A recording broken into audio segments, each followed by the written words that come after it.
có vẻ là hiền muốn môi lệ thổ cha cũng tắc tắc hi ôm nua la hẹn te hi ắt tắc mũ về ít tuần nhẹ rõ chuan tại dỗ mà hiền mũ nghe tùm là ít xóa là vàng tuấn trộm mà chuan muốn môi lệ thổ cha cũng tắc tắc ít đầm hun sung bầu thút thầy te hồ hi anh bị chiang đô nanga bầu thầy din muna anh din san hi chu mi sinh te cút thạc na vàng lệ đàn pa ngay thil theng natural là vàng te anh ni lom ama sabera chuan Venice atang hian bulkan tran do nanga Venice hi mun moi tak ani angin thla han lak por pui vel na atan po du thu sam ani a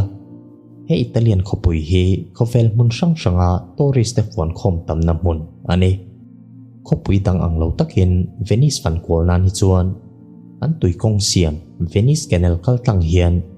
long chikhat gondolas mangin tourist te hian an pangkwal tre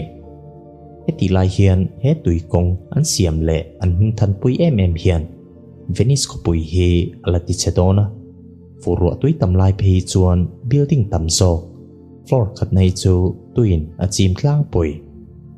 Venice building te hi an saksan zela wangin a ri bel ve zela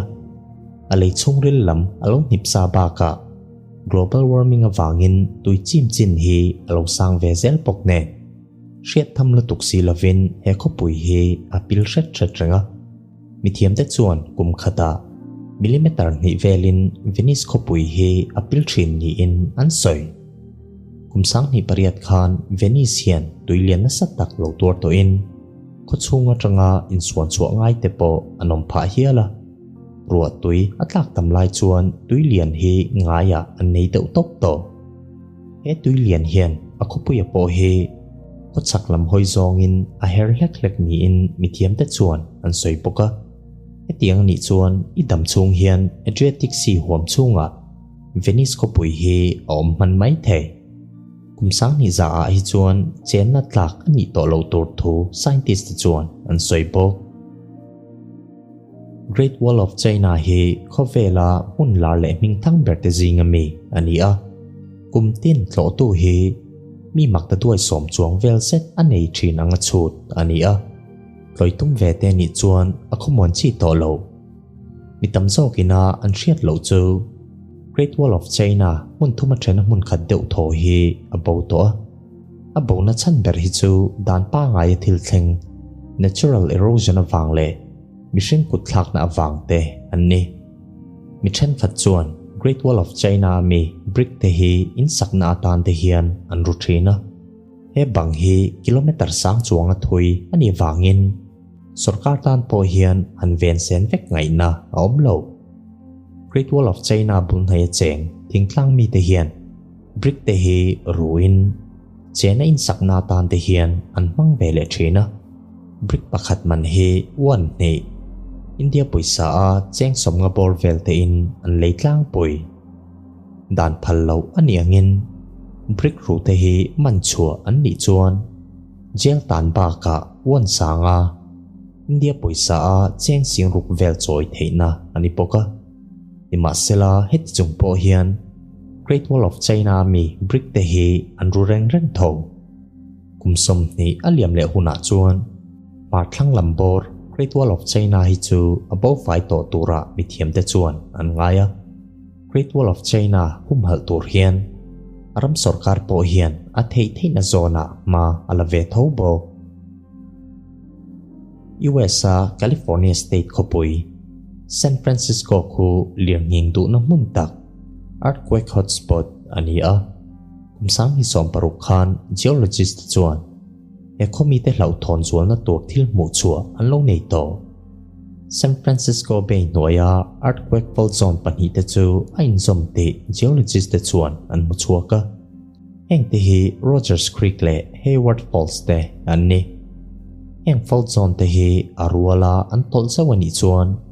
lirnging magnetic sari point paliana asiam chuak thei dona California tan hi chuan a hlau om hle ethil hi a thleng ni chuan California lirnging to a anaber turangai ania University of California in Zirchiana ane tang chuan kumsang ni somriat paruk ma a thlen theina chan che za somsari panga ani thu an soipok California khopui hi chu atlusop vek dona mi sang tam takin chen na in le lo an cha nang tuipui chunga lungin tlarmoi tak tak The Great Barrier Reef hi khovela munmoi Varte zinga atela Australia bula omin heta hian sang species chi sang sang khat zaruk vel set an om whale le dolphin species hi somthum vel omin shark le ray species hi za somthum vel anom boka mithiam te chuan The Great Barrier Reef hi hetianga achiat zel chuan nakin loka hi chuan in siam that le ngai na om to lo din huna ading toang an the hei hi abulpui ber chu sikle sa in thak tanglam climate change fang hi ania tuifin Hriata tui temperature hi asan sel wangin coral tam taki chu above to marine biologist chuan hetianga coral hi above 5 ani chuan sang species tam tak mang thei din huna anding hal don antia chung zinga chuan whale shark butterfly fish le hawksbill sea turtle te po antel Australia economy hi ahong tel thei don boka The Great Barrier Reef hi om to lo chuan elai mun mu cha khwalzin hi an tlem pha dona Australia economy hi dollar tluk le ding on thum vela atlak niam don pa ka mi singruk fel setin an na an chan bokang Alaska hi US ram mar to pa om ania vuram ni in munmoi tak ni ma se global warming awang hian hunrei lo te a ala po the vut lang te hi tuizelin sikle sa in thlak danglam hi anasat tial chuan tuna tanga kumsom ni aliam le huna hi chuan Alaskan thingtlang khua kifalina po hi tui nuaya om toang ante hetiang hi athlenga ni chuan climate change awanga US in refugee anei masak na ber ani dona chung ko zali vel hi chuan an khua hi an chua san ngai don Alaska a Arctic region po hi alum chak lea vutlang tui hian tui chim chin ati san zel wangin hun liam to a helai bora lo cheng to thin Inuit civilization po hi trumnga lai chu an lo ke dar pha to hei baka mithiam te chuan tuna tanga kumzalo le tur chung hian Alaska tundra hi apo felman an rin thu an soipo The Maldives hi tourist te phone khom na hun pakhat ania cholman na tur vào kam nuam tak le thlen na tur 5-star hotel te po a om heti lai hian Maldives hi om rei to lo mai thea he thliar kar hi zoi zoin apil me coral om khomina asiam thliar kar te tak te etol somni parukin Maldives hi asiama kumsami pakwa khan anram president chuan tui noya hian a ho te chu cabinet meeting alo nei pui to an president hian hetia tui noya meeting anei puina chan tak hi chu global warming ina clear card tak te angong na sat thei dan tur a au chua pui tu wang ani a khofel hian lumlam apan zel ani chuan heng clear card ho te chu tui noya om thoi don ti a en tir chu dan chuan tuna tanga kumzalo le tur chung hian he paradise man tam zo ki chu tui noya om to mai thei thu scientist te chuan an soi Seychelles hi Madagascar bulnaya Indian Ocean a oma he tourist fon khom na mun tam zo ki chu engtika emo chuan tui noya alom don global warming awanga tui chim chin ron sang me khian Seychelles hi achim ve zela clear car za som panga zet mai hi din mundir thonga ading ti na ang ani chu